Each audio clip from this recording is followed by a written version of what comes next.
Hi all, today I'm talking about Mini GT again. I've shown these two before. I've talked about Mini GT and their problematic quality control.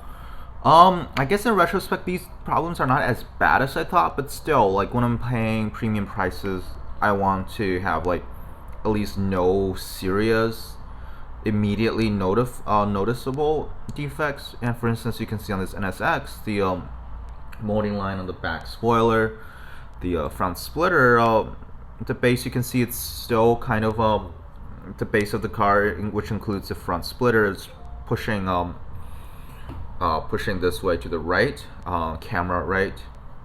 I tried my best to fix this, unscrewed and screwed it back. It's a little bit better, but still not great. This is the NSX and the McLaren Senna, which honestly probably a little bit better. It's just a bent piece, which again still annoying, but not as intrusive. But still, like, again, paying like anywhere between $10 to $15 for these, I like to see them good. And honestly, I have no qualms about paying more, as long as like it's perfect. Like Atomic Limited Vintage are worth $25 or whatever you need to pay in the US to get them, because you don't have to worry about quality control. It's great, it's perfect. And these are not. And more specifically, I think older Mini GT has like a huge quality control problem. New Mini GT, from the stuff I've gotten from them that are released this year, seem great, but it might be early to tell.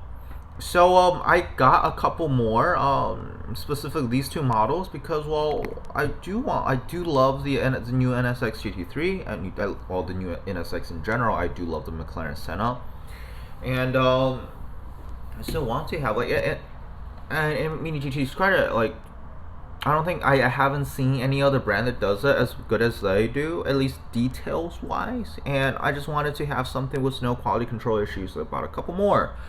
The first one I got from Amazon for like $11 shipped. This is the orange McLaren Senna. No bent pieces. This one it's borderline, but I think it's fine.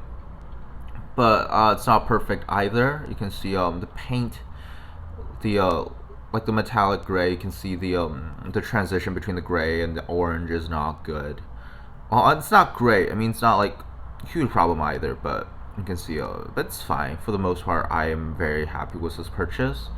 I think back, like, it looks good. It looks good. You have to like pay.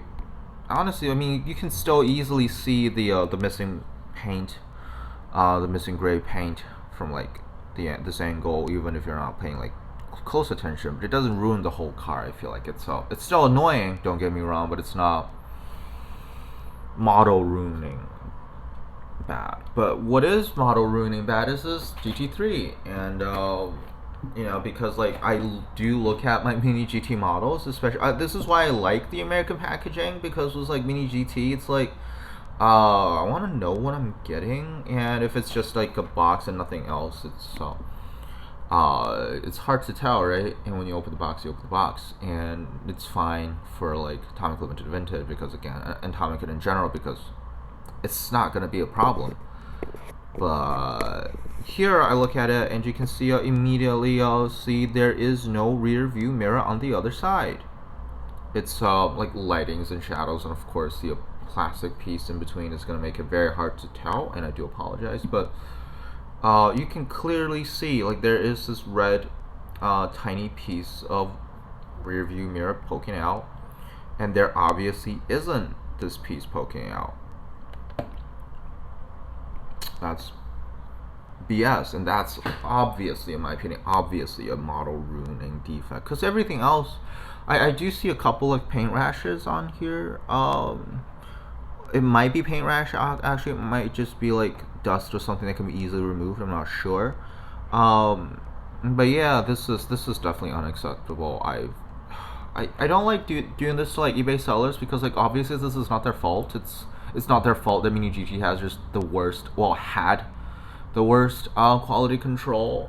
It's obviously not their fault, but still, I've contacted him and say, hey, can I get is it possible to get a exchange, and I'll see what he says. But yeah, this is Mini GT quality control back in the days was just the worst. I'm not even sure when this came out.